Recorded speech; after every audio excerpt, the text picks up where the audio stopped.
Janus Henderson, we are invested in connecting with our clients and community, but we're also invested in connections with our employees. This year, we have faced many challenges, but one topic that has been grabbing the headlines is diversity and inclusion. We define diversity as any difference that makes a difference, and we feel that an inclusive workplace is one where all employees are fully engaged. Today, I'm going to take a moment to interview some of our senior leaders to understand our approach and why diversity and inclusion is a business imperative. We will explore how it is integrated into our strategic plan to ensure we are meeting the needs of our stakeholders. We will discuss our challenges, opportunities, and the role that each individual play in our D&I journey. What we're finding is that a lot of the client trends are actually turning into standards. Front and center of that is the topic of ESG. And in the ESG topic, of course, diversity, equity, and inclusion ties into the corporate responsibility and the good governance part of that. I think we know as an industry we've got quite a lot we still need to do from a D&I perspective. I think it's multifaceted. We need to recruit, we need to develop, we need to retain people with different thoughts, with think about things differently, who can build our business for the future. There are kind of the structural things that we need to do. So making sure that we have policies, good strong policies in place that protect our employees, but also making sure that we have things in place like good hiring practices, diverse panels, making sure that we have diverse slates when we're thinking about who we hire and where we hire from. I'm really proud of the fact that working at Janus Henderson, we've had such a long history of being an inclusive employer. And what we have found that our clients care the most about this year is that diversity is now a critical component in how they're actually choosing us as a long-term asset management partner. Diversity can be about gender issues, it can be about race issues, it can be about veteran status.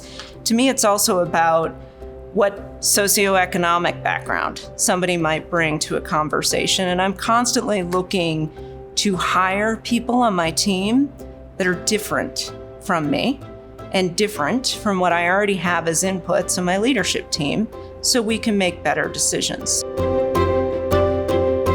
I'm an ally and the executive sponsor for LGBT+ in EMEA.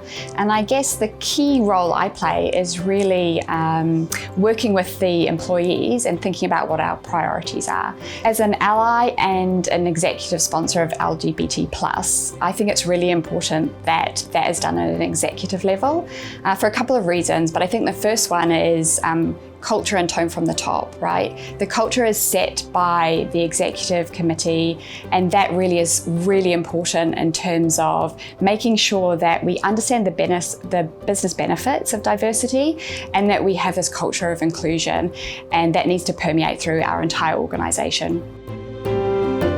We have a number of employee resource groups at Janus Henderson, and one of them is the Working Parents Group, for which I serve as executive sponsor.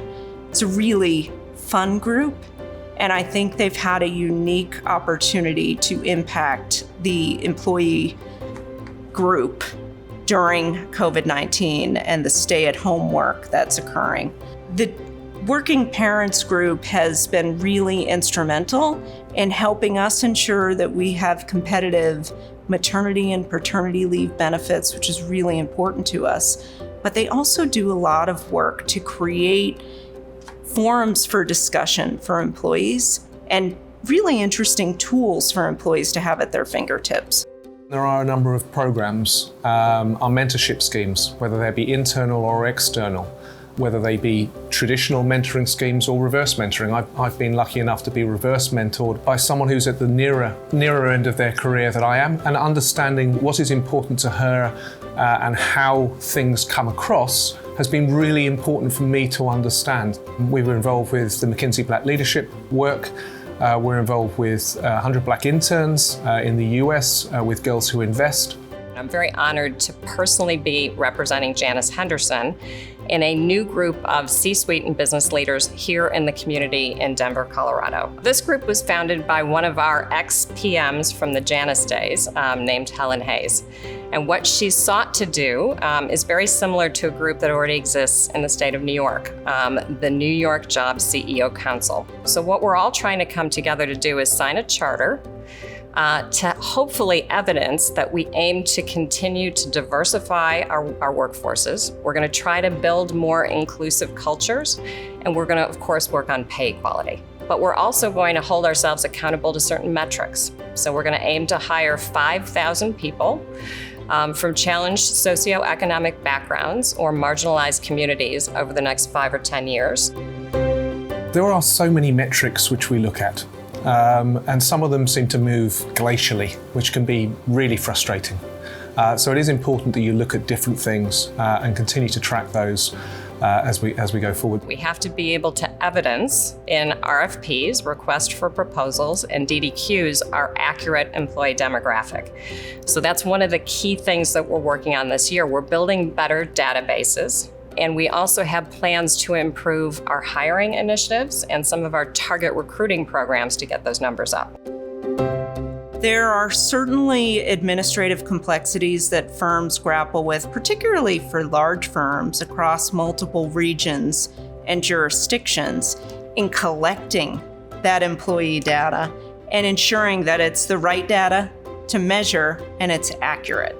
So that's something that I think everyone grapples with. But it's critically important to do it for a few reasons. First, I think it creates transparency for us as a firm. And that transparency brings accountability to ensure that we're achieving positive momentum and progress. It's also something clients and consultants increasingly demand to know, which is right and true, and something the larger community is interested in. We're constantly thinking about what programs we can bring out to help further diversity at the firm. So it's really important to educate employees on diversity issues, and it gives us a chance to put our stamp on the culture and conduct we want to see at Janus Henderson from our employees. I think we've made a lot of progress. But there's a lot more to do, and those are some of the things that we're actually working on that we can always do better. One of the other big initiatives that we have in my part of the company in distribution, product, and marketing is we're starting to align career paths and development plans and really hold our managers accountable to build stronger and more balanced teams. And I think that's going to help a lot in the future, but that's going to take many years. But I'm very proud that we have some of these grassroots programs that we're starting to support at Janus Henderson. Thank you all for sharing your insight and perspective. Together, we can make a difference in elevating the conversation and changing behaviors to ensure we are consciously inclusive at Janus Henderson and within our industry.